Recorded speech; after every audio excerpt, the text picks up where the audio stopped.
TV KPM.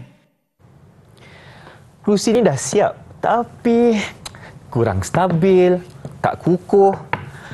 Lagi satu, macam mana Ifan nak cipta satu kerusi yang boleh kita sesuaikan dengan ruang dalaman dekat rumah yang cantik ni? Tak apa, kalau macam tu Ifan akan buat lakaran dulu. Okey. Tapi masalahnya, bahan apa yang Ifan nak guna pakai? Lepas tu berapa kuantiti yang Ifan nak guna ni? 3 ke 4 ke? Kayu apa yang sesuai? Nak pastikan cantik macam dalam gambar ni. Tak stabil lah yang ni. Tak apa, kita buat lakaran dulu.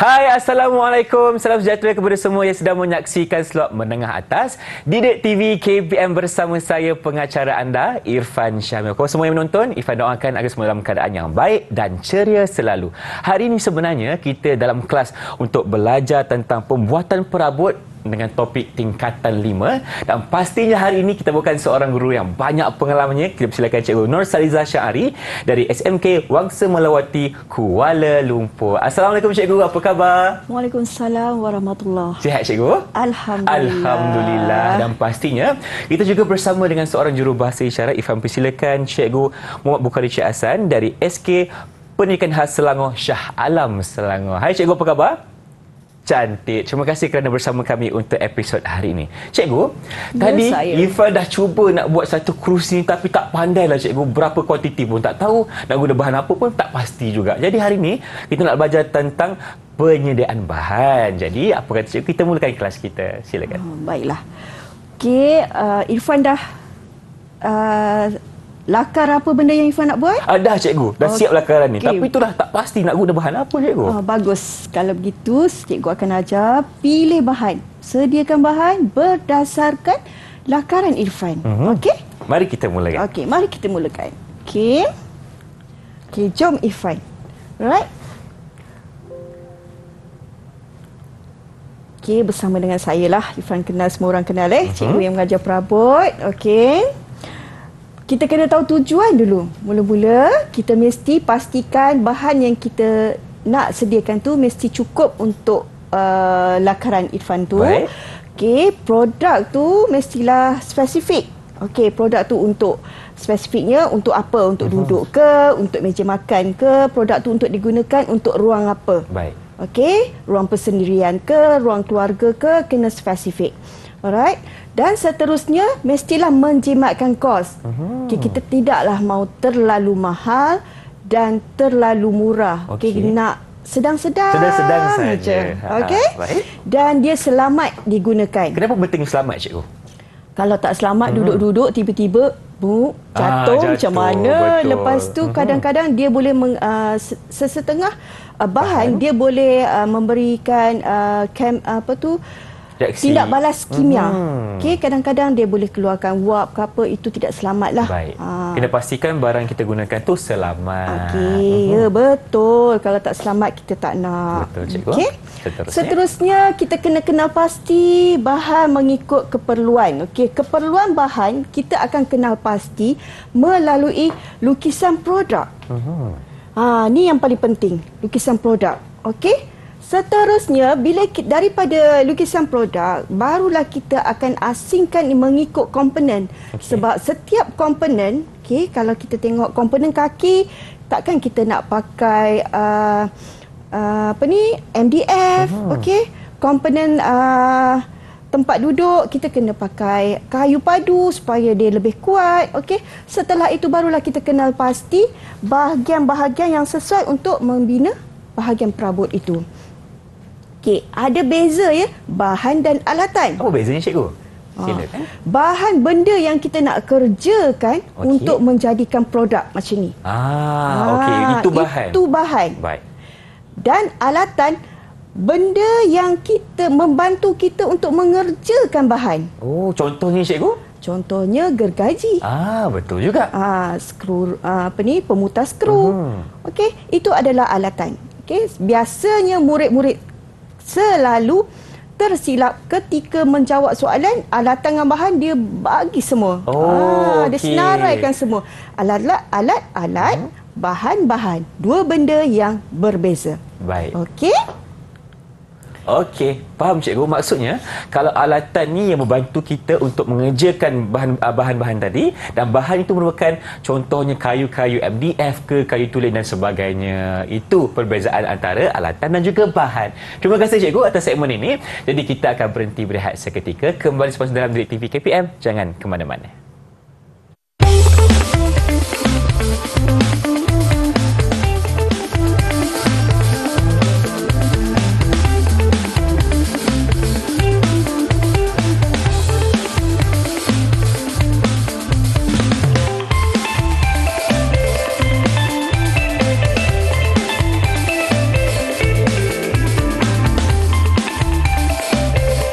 Ini saja slot menengah atas Didik TV KPM. Kita sedang belajar tentang perabot.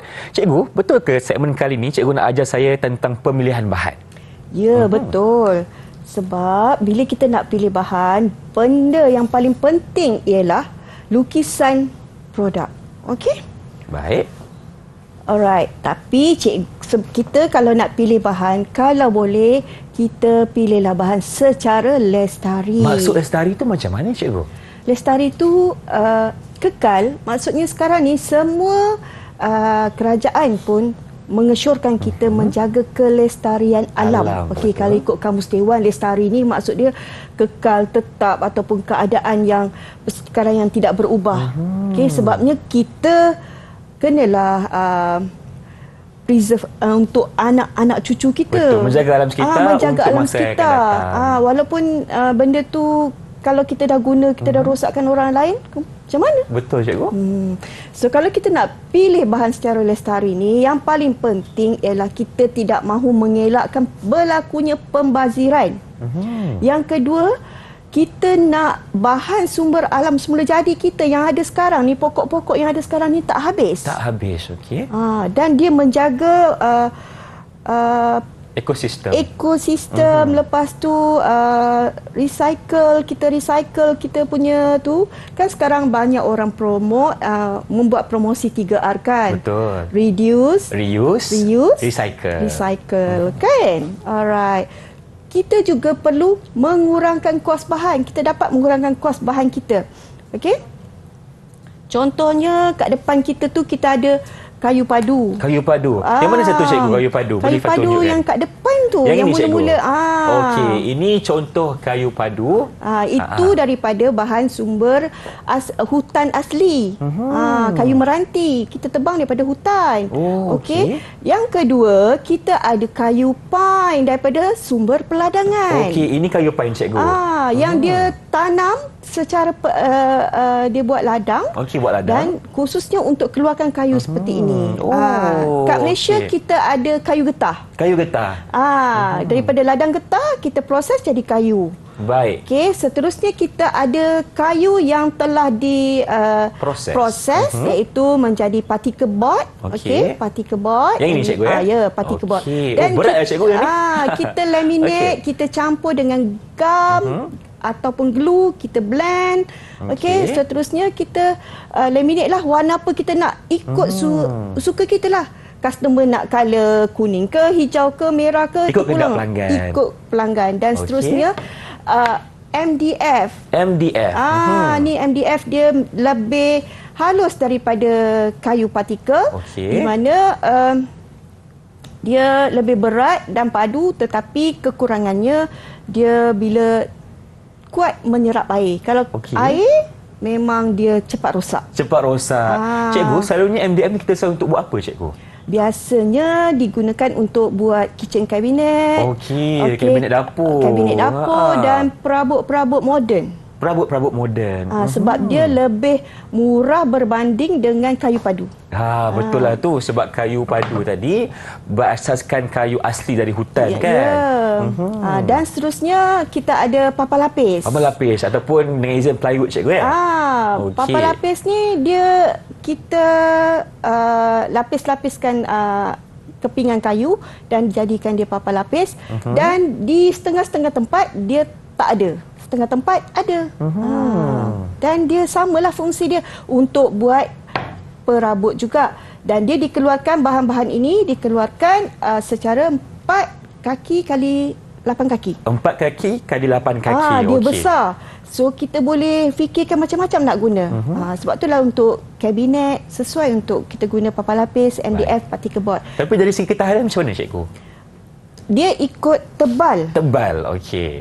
Kalau dia nipis 3 mm, dia sesuai untuk belakang-belakang, sesuai untuk kita buat macam meja yang kita buat lapiskan di luar saja. Okey, baik. Tapi bukan yang orang kata apa yang mainnya lah kan?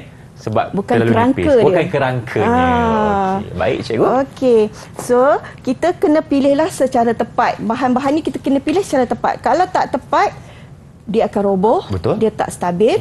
Lepas tu kos akan menjadi lebih tinggi lah. Betul. Okey? Faham? Okey. Dah faham? Okay. Baiklah. Kita nak sediakan bahan mengikut keperluan lukisan produk. Daripada lukisan produk, okey, murid-murid kena kenal pasti komponen-komponen pada lukisan. Baik. Contohnya, kaki meja. Okey, kita ada kaki meja. Kita ada lantai bawah, komponen lantai, komponen dinding, komponen laci dan juga komponen muka meja. Atas sekali. Atas sekali. Alright. Dan seterusnya kita kena kenal pasti bahan-bahan lain. Contoh aksesori dan kelengkapan. Aksesori, okey. Kalau Ifan nampak atas meja, yang ini cikgu ada bawa. Ada aksesori. banyak. Contoh kat sini ada tombol, betul? Ada tombol betul? Ifan tunjuk tombol kat cikgu. Tombol, okey. Yang ini ke cikgu? Ya, tombol. Ada tombol. Terpulang pada kita nak guna tombol ataupun penarik. Ada lagi satu penarik cikgu bawa. Okey. Penarik laci. Penarik laci cikgu. Warna keemasan tu. Warna keemasan. Besar. Depan. Penarik laci. Okey. Ini bergantung kepada kos. Kalau kita nak guna yang ini atau yang tadi, kos mana yang lebih murah? Terpulanglah pada Irfan. Ikut kepada kesesuaian bahan dan harga yang kita nak, kan? Daripada lukisan, maka kita akan keluarkan. Okey, muka meja kita nak guna kayu padu yang setaraf dengannya. Kita nak guna kayu padu. Kaki meja kita guna kayu padu. Pemindah lintang kita guna kayu padu. Lantai bawah kayu padu. Dinding belakang kita pakai papan lapis. Nampak? Benda yang berbeza-beza. Kita tak guna satu benda yang sama. Betul cikgu. Kalau tak kukuh lah cikgu kalau guna bahan yang sama saja. Kan? Barulah rencam, kan? Okay, kaki kita guna kayu padu. Lepas tu kita ada gelungsur laci kayu padu. Ini juga bermakna kita tak menggunakan pelari laci. Kita guna laci mati. Laci mati, okey. Maksudnya kita tarik je lah, dia tak pakai bahan lain. So waktu kita interpret lukisan, kita dah boleh listkan bahan yang kita nak guna. Okey, berdasarkan lukisan, kita buat senarai tentang komponen dan juga bahan yang diperlukan. Betul. Dan kalaulah andai kata kayu padu ini, bila kita semak, harga dia lebih tinggi daripada kita guna MDF, papan serpai ke ataupun particle board ke, plywood tebal ke, lebih mahal. Okey, macam mana cikgu? Apa solusinya? Solusinya kita tukarlah. Pergi yang murah sikit. Tapi cantik. Tapi cantik. Macam yang ada kat depan Irfan tu, Irfan boleh guna yang lain selain daripada yang ada. Okey. Tapi contohnya kalau Irfan nak guna plywood tadi ni, kena cari yang tebal sikit lah, kan? Sebab tak sesuai kalau nipis. Kalau nipis tak sesuai. Okey. Seterusnya, pemilihan bahan, mestilah kita tahu ciri-ciri bahan yang kita nak gunakan. Silakan cikgu. So, tadi bahan yang kita dah senarai daripada daripada lukisan produk, benda tu senang didapati atau tidak? Dia mengikut yang senang didapati, maksud saya mudah didapati, ada dekat pasaran. Dekat hardware, banyak benda ni dikeluarkan. Contohnya, kalau macam saya bagi contoh di Malaysia Barat, Sabah Sarawak. Sabah Sarawak, okey. Sukar untuk dapat kepingan MDF. Oh, okey. Dia sukar nak dapat. Dia boleh dapat, tapi bila kita nak, kita tak boleh pergi. Saya nak beli MDF papan komposit. Saya nak Mungkin beli tak ni. ada, Dia tak boleh bagi dekat kita dengan segera. Dia kena tunggu daripada seberang. Dia kena eksport daripada Semenanjung Malaysia lah ke sana. So itu sukarlah. Dia kena cari alternatif lain. Baik. So itu ciri yang pertama, mudah didapati. Mudah didapati. Kalau di sebelah utara banyak kayu padu. Kayu padu, dia tadi dalam lukisan dia nak guna kayu padu, kayu getah kan. Sebelah utara banyak. Okey. Kalau sebelah Malaysia Tengah, tengah ni, kawasan tengah ni banyak MDF. Baik. Jadi kita kena lihat yang mana yang senang kita nak dapat sebelum kita buat. Okey. Seterusnya bahan tu mestilah mengikut spek yang telah ditetapkan. Kalau lah bahan tu dia nak ketebalan dia 18 mm, tapi yang kita ada ialah 12 mm, tak boleh lah. Tak boleh lah, tak sesuai. Tak sesuai kan. Lepas tu keselamatan penggunaan dia. Selamat atau tak? Kalau kayu, contohnya lah, saya bagi contoh. Kita pernah menggunakan kayu rengas. Kayu rengas tu macam mana, cikgu? Kayu rengas, kayu padu tetapi dia ada getah.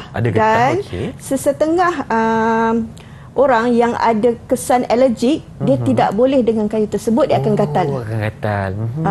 Itu tak selamat lah. So kalau macam kayu yang selamat, kayu biasalah, kayu meranti, sebab dia ada damar, dia tak ada getah yang boleh kesan pada kulit. Kayu-kayu yang memberi kesan kepada kulit beracun. Tapi kayu dia kuat, tapi dia ada kesan sampingan. Baik. Jadi seseorang itu perlu pastikan kayu yang nak gunakan tu selamat ke atas dirinya juga. Kan? Bahan tu selamat. Lepas tu dia sesuai dengan bahan dan komponen. Tadi kan masa kita tengok lukisan, kaki dia pakai kayu padu, bahan dekat atas muka meja dia pakai kayu getah, lepas tu dia ada papan lapis. Okey, dia sesuai dengan komponen-komponen yang kita nak gunalah. Lepas tu mestilah berkualiti. Kalau tak ada kualiti, kita tak nak lah. Tadi kan Irfan nak cantik, kan? Nak kukuh. Lepas tu dia mesti ada nilai estetika. Kena cantik lah maksudnya. Lepas tu kan? harga. Yang penting sekarang harga. Janganlah terlalu mahal dan terlalu murah. Kalau terlalu murah, dia memang tak berkualiti. Terlalu murah kan duduk pun macam itulah. Itu maksudnya kan. Okey. Seterusnya, apakah kepentingan memilih bahan secara lestari? Bagaimana Irfan? Irfan boleh bagi kat cikgu tak? Boleh, saya akan cuba. Okey, kepentingan memilih bahan secara lestari. Yang pertama sekali, jawapan di situ penjimatan kos, saya setuju. Okey. Yang kedua, kita nak guna sumber bahan semula jadi. Lepas tu, penggunaan bahan secara optimum, maksudnya kita boleh guna secara meluas. Yang terakhir sekali, ketepatan maklumat bahan itu yang paling penting, cikgu. Itu maksudnya kita memilih bahan secara lestari. Bagus. Okey. Jawapannya betul ke salah, cikgu? Silakan. Mari kita tengok. Alhamdulillah. Cikgu cuma ulas sikit macam mana, cikgu? Okey, penjimatan kos. Okey, bahan tu kos dia tidaklah terlalu mahal dan dia boleh kurangkan kita punya masa proses pembuatan. Dan seterusnya bahan semula jadi. Okey, bahan-bahan yang kamu guna tu memang kamu nak akan pilih bahan semula jadi, contohnya kayu dan sebagainya. Seterusnya kamu menggunakan secara optimum. Okey, secara optimum bahan tu, kaki kamu boleh ambil bahan yang sama, kamu jadikan muka meja, dan bahan yang sama juga kamu jadikan kaki. Maksudnya kamu gunakan bahan yang ada tu secara optimum. Okey, gunakan sepenuhnya. Sepenuhnya. Lepas tu maklumat bahan tu selamat. Lepas tu maklumat-maklumat daripada lukisan tu tepat. Okey. So bagus macam ni. Alhamdulillah. Terima kasih, cikgu. Baik, sekarang ni mungkin cikgu boleh berikan sedikit rumusan ringkas tentang segmen kita pada kali ini. Silakan. Okey, saya dapat rumuskan murid dapat memilih bahan berdasarkan lukisan produk dan juga menyenaraikan bahan-bahan. Betul. Seterusnya, pemilihan bahan secara lestari akan berlaku di situ. Okey, dan senarai bahan dapat dikeluarkan. Begitu juga dengan bahan-bahan lain selain daripada bahan utama untuk proses pembinaan perabot. Okey, itulah pentingnya sebagai produk. seorang murid, kita perlu melakukan pemilihan barang ataupun bahan secara lestari untuk melengkapkan kita punya cara untuk membuat perabot nanti. Baik, terima kasih cikgu, dan nampaknya kita akan berhenti berehat seketika. Kembali lagi dalam Didik TV KPM, jangan ke mana-mana.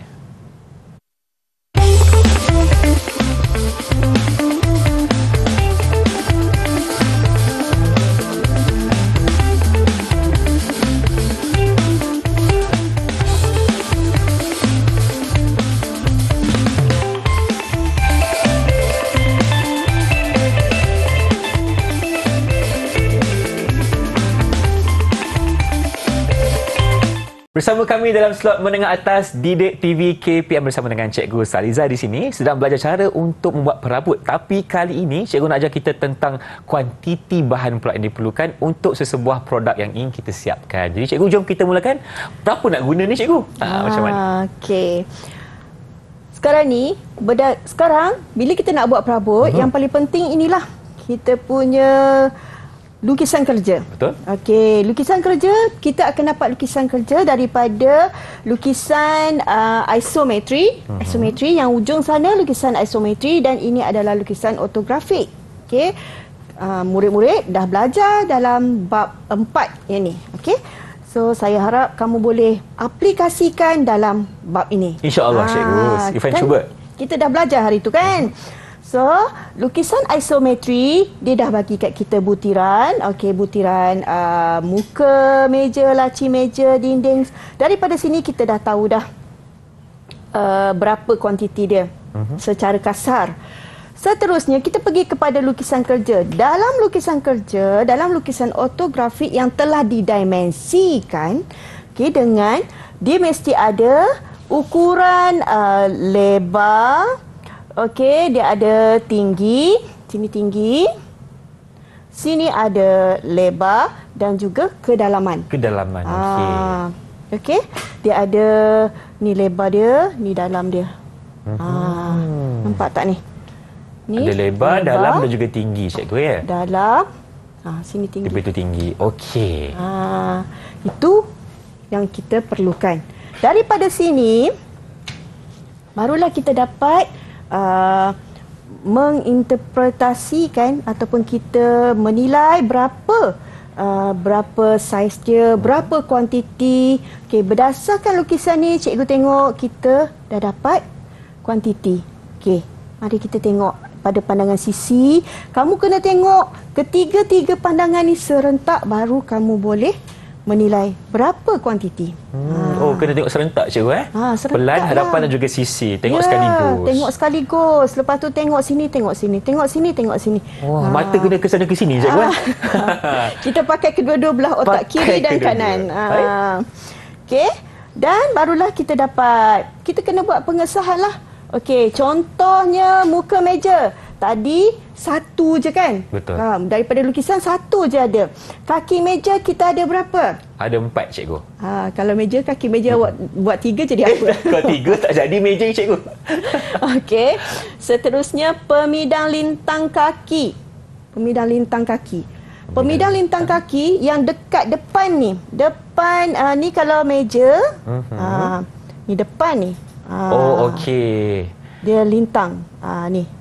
Itu kena ada 2 lah Cikgu 2. Sebab sini dengan sini. Baik. Okey. Seterusnya lantai bawah semestinya ada satu saja. Lepas tu dinding sisi mesti ada 2. Kanan kiri. Lepas tu dinding belakang satu je lah belakang. Betul. Okey, belakang kita akan buat penuh. Kotak laci Okey, kotak laci. Laci mesti ada 4 lah kotak Betul. laci. 2 sini, 2 depan, 2 Sisi. sisi. Okey. Lepas tu kita ada benda lain. Dia ada gelunsur tapi dia pakai gelunsur kayu. Lepas tu kita ada skru. Ini adalah bahan-bahan lain. Kita pakai skru untuk perabot. Kita jarang pakai skru timbul. Kita pakai skru kepala benam. Oh, okey. Skru kepala benam. Kenapa kita pakai skru kepala benam? Supaya rata dan tak nampak, cikgu. Yes. Pandai anak cikgu hari ni. Asyik lah tu. Okey. Seterusnya kita pakai pelat sesiku logam. Okey, pelat sesiku logam ada, cikgu bawa contoh kat kamu. Lepas tu glue PVA. Glue PVA ini adalah gam lah. Baik. Lepas tu penapak plastik. Okey. Tombol bulat. Tadi kan kamu tengok kan tombol bulat. Okey, berapa unit kamu nak pakai terpulanglah pada kamu. Okey. Kita dah buat pengesahan. Okey, cikgu dah ajar kan tadi mentaksir lukisan. Boleh ke Irfan buat latihan sikit dengan cikgu? Boleh, cikgu. Irfan nak ajak semua menonton sekarang ni untuk sama-sama kita buat latihan dengan cikgu. Boleh? Boleh. Terbaik. Baiklah. Sekarang cikgu tunjukkan pada kamu lukisan kerja almari sisi. Tadi almari sisi juga, tetapi dia punya rekaan berlainan dengan yang ada sekarang. Betul. Tak sama, cikgu. Tak sama. Okey, kalau dekat sini Irfan kena tengok. Okey, Irfan kena tengok ada apa dekat sini, apa yang bahan lain selain daripada bahan utama, dan juga saiz dia Irfan kena tengoklah daripada lukisan ni. Oh, okey. Sekarang kita ada lukisan pada pandangan hadapan dan juga pada pandangan sisi. Dan juga kita ada lukisan isometri dan juga lukisan butiran, iaitu butiran kotak laci, pintu, penapak dan juga lengkok untuk bahagian ini. Wah, okey, faham. Okey. Macam susah je, cikgu. Tapi tak apa, Irfan akan cuba yang terbaik. Okey, Irfan cubalah yang terbaik. Okey. Daripada sini, Irfan kena senaraikan berapa komponen yang ada daripada almari sisi ini. Okey. Irfan boleh kira lah dekat sini. Okey, okey. Kalau begitu, boleh Irfan mula, cikgu? Irfan mula. Okey. Dengan bismillahirrahmanirrahim. Wah, Irfan akan cuba. Pertama sekali, Irfan kena tengok balik tadi lukisan kerja almari sisi dan juga lukisan kerja almari yang tadilah, yang sekarang ni, sebab tak sama yang macam tadi. So, kita lihat dulu. Yang pertama sekali, kita kena lihat, ada dinding, cikgu. Okey, ada dinding. Okey, dinding. Okey, dinding. Okey, dinding. Satu. Okey. Lepas tu ada penutup atas. Penutup atas. Okey, 2. penutup atas. Lepas tu ada penutup tengah, cikgu. 3. Okey. And selepas tu ada rak. Okey. 4. Lepas rak kita nampak kat bawah ada lantai bawah. Lantai. 5. Okey. Lepas tu ada penahan kerangka, cikgu. Okey, penahan kerangka kat sinilah. Kat sana. Okey, kat bawah tu. 6. Okey. Lepas tu ada kaki almari ataupun kita panggil tetapak, cikgu. Okey, ni 7. Baik, nombor 8 nanti kita ada laci depan. Okey. Muka laci lah. Muka laci. Muka laci. 8. Lepas tu ada laci depan belakang, cikgu. Kotak laci. Kotak laci maksudnya. Kotak laci. Kotak laci ada 1, 2, 3, ada 4 lah. Ada 4, okey. Okey. Lepas tu ada panel pintu. Panel pintu. Panel pintu kita ada panel pintu lintang. 1, 2. Lepas tu kita ada muka pintu ni. Ni 3, 4. Ini tegak ada 2, lintang ada 2. Dia punya panel pintu dalam lah. Ni 5 lah. Okey. Okey. Setakat itu sahaja Ifah rasa untuk bahannya, cikgu. Ya. Ada berapa? 7. Ada 10 9, semuanya. 10. 11. Okey. 10. 10. Betul? Betul. InsyaAllah, cikgu. Lepas ni, kalau pengesahan kuantiti, Irfan boleh sahkan kuantiti sekali tak? Macam mana, cikgu? Boleh Irfan sahkan kuantiti dia? Boleh cikgu. Telapak penutup atas berapa sekali lah. Okey, kita cuba cikgu. Kita cuba. Okey, yang pertama dinding ada satu saja. Dinding satu. Dinding satu. Dinding satu. Okey, penutup atas satu. Penutup atas satu. Okey, penutup tengah satu. Tengah, okey satu. Rak ada satu. Rak ada satu. Lantai bawah ada satu. Lantai bawah satu. Okey, rak lantai bawah. Okey. Lepas tu penahan kerangka ada satu juga. Penahan kerangka. Ke ada banyak sih satu. Ni Yang tengah-tengah tu kan? Ni. Satu. Okey. Pandai nampak dia. Biasa aja cikgu. Okey, kemudian ada kaki almari tu. Kaki almari. Okey, yang tu ada satu cikgu Satu, dua, tiga, empat. Ada dua depan. Dua depan. Okey, empat. Dua belakang. Empat lah. Baik. Okay. Lepas tu pula keluar kedah. Cikgu maafkan saya. Kemudian ada muka laci. Okey. Muka laci. Okey, ada satu saja. Muka laci ada satu. Okey. Kotak laci ada empat. Okey, pedal pintu ada 1, 2, 3, 4, 5. Okey. Mari kita tengok jawapan dia betul atau tidak. Sila. Kalau salah kita denda dia. Jangan denda saya cikgu. Okey, kita lihat jawapannya macam mana. Kita lihat dulu jawapannya. Yang pertama, dia bagi kat saya dinding. Okey, dinding. Yang paling sesuai kita guna apa? Okey, kita guna papan lapis cikgu.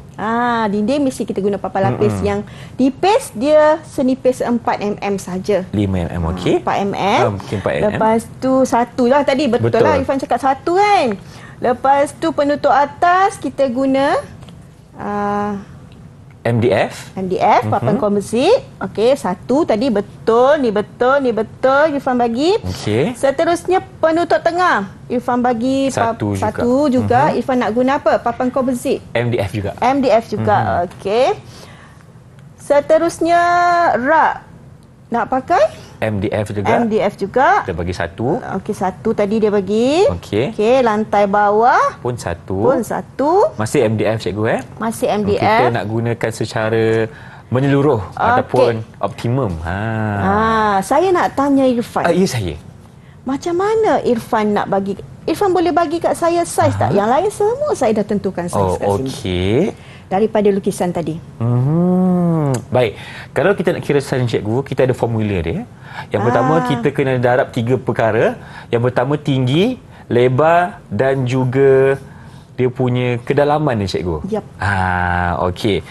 Boleh kita patah balik ke cikgu? Saya tak ingat berapa dia punya. Okey. Ke cikgu ingat dah? Ke cikgu boleh bagi? Saya lupa kiraannya berapa. Tadi kan dekat lukisan tadi. Okey, dekat lukisan tadi. Penutup atas betul? Betul. Okey, penutup atas.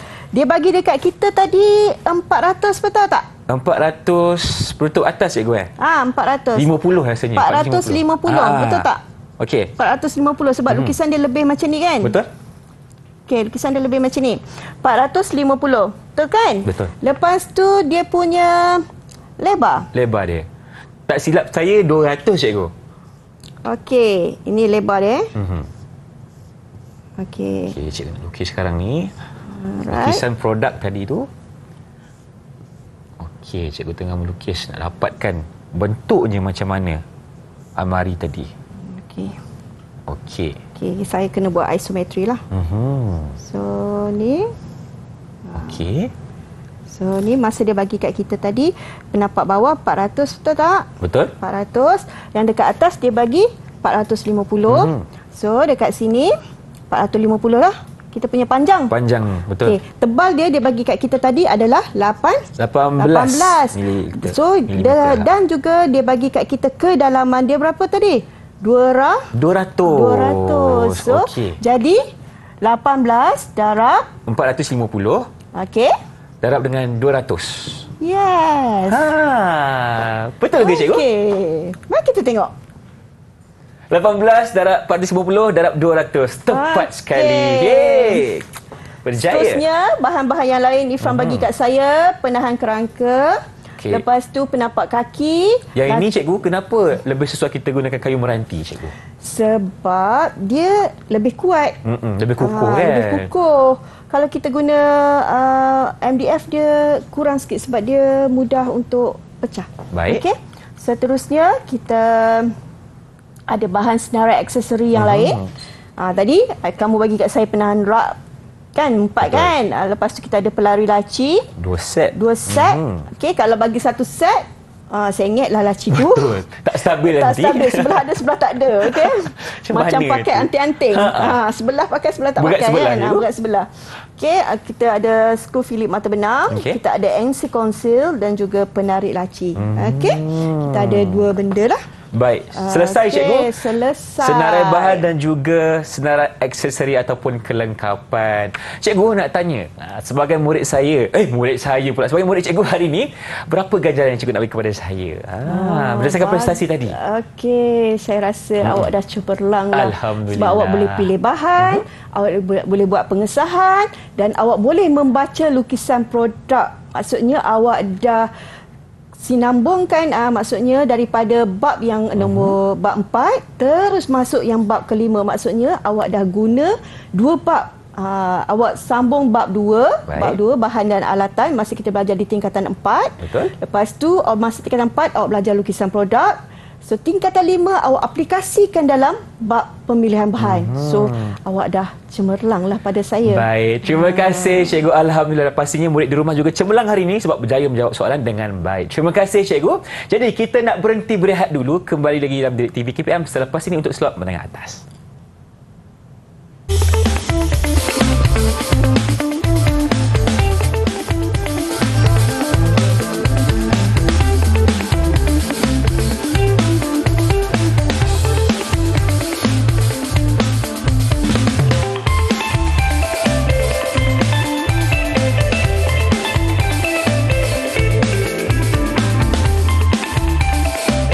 Bertemu kembali dalam slot menengah atas Didik TV KPM bersama saya Irfan Syamil dan tentunya Cikgu Saliza di sini. Cikgu, segmen kali ini kita akan membicarakan pula tentang bahan alternatif, iaitu bahan selain bahan yang kita selalu gunakan sebelum ni. Jadi, apakah ia cikgu antaranya? Okey, baiklah. Dalam pembinaan produk perabot, tak semestinya kita menggunakan kayu semata-mata. Okey, kita ada banyak bahan alternatif yang digunakan sekarang mengikut kesesuaian. Mengikut kesesuaian penggunaan lah. Contohnya kalau kita bahan alternatif ni pilihan yang lebih baik dan juga bersifat lestari kerana bahan-bahan tersebut lebih murah. Lepas tu tahan lasak, mudah didapati, bahan kita semula yang tadi kan hashtag 3R. Okey. Bahan semula jadi. Okey, memang benda ni memang sekarang ni orang tak semestinya menggunakan kayu kan. Sebab kita nak jaga alam. Betul. So kita menggunakan bahan-bahan yang lain lah. Okey. Bahan-bahan yang lain sebagai contoh. Okey, sebagai contoh. Kenal tak apa benda ini? Itu apa cikgu Saya kenal lebih kurang pasti cikgu. Pipe PVC cikgu. Ya. Terima kasih. Pipe PVC. Pipe PVC sekarang banyak orang gunakan sebagai bahan alternatif untuk membina perabot. Saya setuju cikgu. Sebab lagi satu, murah. Senang nak dapat. Senang nak dapat. Lepas tu, dia boleh jadikan kerusi, kerusi taman. Kalau kita letak dekat luar, dia kalis air. Kalis air, betul. Dan dia tahan. Okey. Dan yang kedua ialah pallet. Kalau kita pergi dekat Pelabuhan Kelang. Contohnya. Okey, kita melancong sekejap. Pelabuhan Kelang. Kita tengah emergency kan? Okey, Pelabuhan Kelang macam mana? Okey. Kan kita nampak kayu-kayu pallet ni selalu digunakan untuk meletakkan mesin-mesin ataupun yang bahan-bahan daripada luar negara yang dihantar ke negara kita, dan benda ni banyak dibuang di longgokan sampah. Betul? Perasan tak? Kat tepi-tepi sampah bulky ataupun sampah-sampah besar tu kamu akan nampak kayu ini dilonggokkan. Dulu hanya digunakan sebagai bahan api, bahan bakar. Kilang-kilang banyak gunakan bahan bakar untuk jadikan dia sebagai bahan bakar untuk dapatkan tenaga kuasa. Sekarang ni kita gunakan sebagai perabot. Dah boleh guna pakai sebagai perabot. Nampak tak? Cantik kan? Cantik, cikgu. Dia orang gunakan sebagai katil. Oh, ya. Pernah nampak tak katil disusun sebagai empat kayu pallet ni. Lepas tu kita ada botol. Botol plastik. Botol minuman. Botol minuman kan banyak orang buang kan? Dan bila kita buang, cikgu, baik kita gunakan sebagai perabot. Kalau pandai, kalau bijak membina, jadilah dia seperti ini. Oh, itu kerusi, cikgu. Ya. Kerusi yang dibuat menggunakan botol plastik. Botol plastik. Menarik, cikgu. Boleh kita cuba kat rumah nanti? Ini adalah kerangka besi yang telah dibuang dan diambil semula, digantikan dengan botol-botol plastik ni supaya boleh duduk. Okey, diikat rapat-rapat dan kemas. Ikat rapat-rapat. Kita guna tali lah kita untuk ikat. Dan bahan lain yang banyak terdapat di tepi-tepi sungai. Pokok apa selalu terdapat di tepi sungai? Pokok buluh lah, cikgu. Selain daripada sebagai kita penahan tebing, kita boleh gunakan untuk membina perabot. Di kawasan utara, sangatlah terkenal dengan perabot buluh. Betul. Selain digunakan sebagai sumber makanan, dan dia digunakan juga sebagai perabot. Dan dia telah dinaikkan taraf menjadi perabot di hotel-hotel. Sebagai contohnya, dia ada laman bambu. Kerajaan dah menaik taraf lah, jadikan laman bambu, jadikan perabot bambu. Dan lagi satu bahan alternatif yang terkenal lah, yang biasa sangat orang guna ialah apa benda ni kalau cikgu lukis? Okey, cikgu cuba lukis. Okey. Ni lebih kurang lah. Okey, macam bentuk silinder. Yap. Lalu orang isikan untuk letak minyak. Tong drum. Yang besar tu, cikgu. Ya. Betul. Selalunya saya nampak tong drum ni orang guna untuk buat macam sofa pun ada, cikgu. Ya. Kan? Sofa dia cantikkan, dijadikan meja. Lepas tu dia buat sofa, meja. Yang saya nampak baru ni dia buat satu set kursi taman. Oh, satu kursi taman, satu set. Satu set kursi taman. Dalam tu dia letakkan simen. Okey, ada simen. Ada simen supaya benda tu berat. Dan dia jadikan, dia potong, jadikan taman lah. Kursi taman. Lepas tu kita boleh gunakan tayar. Betul. Itu saya untuk bisa nampak. Dia letak dia punya armrest kiri kanan. Lagi apa benda yang lagi yang selalu orang guna untuk buat perabot selain daripada kayu? Yang awak perasan lah. Kalau saya perasan, cikgu, apa lagi saya pun boleh bantu Abang Irfan dekat sini. Selain daripada tong drum, tayar, kayu, apa lagi, cikgu? Cikgu boleh jelaskan lagi? Kaca. Betul juga, cikgu, kaca. Tapi kalau kaca, cikgu, selalunya kita jadikan perabot yang sebagai apa? Contohnya? Muka meja. Okey. Lepas tu kita gunakan yang banyak sekarang kita pakai aluminium glass. Aluminium glass, okey, kaca aluminium itu sangat eksklusif lah. Memang eksklusif dan mahal. Satu, saya bagi kos dekat sini, dia boleh menjangkau puluhan ribu ringgit untuk set bilik tidur. Set bilik tidur puluhan ribu ringgit menggunakan kaca aluminium. Okey, tapi sebagai seorang guru lah, ikut pengalaman cikgu macam mana? Kalau di sekolah selalu cikgu macam nak ajar murid-murid ni untuk lebih faham, cara yang paling sesuai untuk gunakan alternatif apa yang cikgu syorkan kepada murid-murid? Biasanya murid-murid suka gunakan kayu pallet. Kayu pallet. Sebab bagi contoh yang saya tunjuk kat bawah ni adalah daripada kayu pallet. Sebab dia senang didapati, murah dan dia boleh dinaikkan nilai dia. Okey, kita boleh tambah nilai pada dia menjadi dia perabot yang mahal. Betul, cikgu. Dan sekaligus bila kita boleh cuba untuk siapkan perabot yang sebegini rupa, kita boleh pasarkan juga, cikgu. Ya. Jana pendapatan sendiri. Menjana pendapatan sampingan lah. Betul, cikgu. Kebanyakan murid-murid menjana pendapatan melalui kayu pallet. Ada di kalangan pelajar yang mengumpul kayu pallet dan dia buka kayu pallet, Dia jadikan kayu pelet tu seperti yang kamu nampak kat depan tu, yang seperti kayu pine tu, dan dia pasarkan kepada pasaran luar lah. Pasaran luar. Pasaran luar. Dia tidak membina perabot, tapi dia memasarkan ataupun membekalkan bahan. Membekalkan bahan kepada pasaran luar. Pada pasaran luar. Okey. Kalau kita Google, kita cari kayu pelet yang telah diketam, akan keluar senarai. Yang dah ready, yang dah ready made. Maksudnya kita ambil, kita boleh guna. Kalau kita ambil macam ni, kita kena cabut paku sebagainya. Betul. Kan.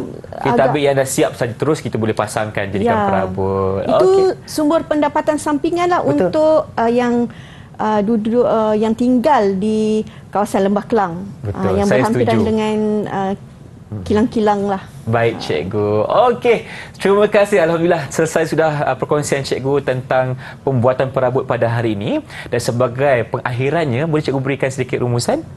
Silakan, Cikgu.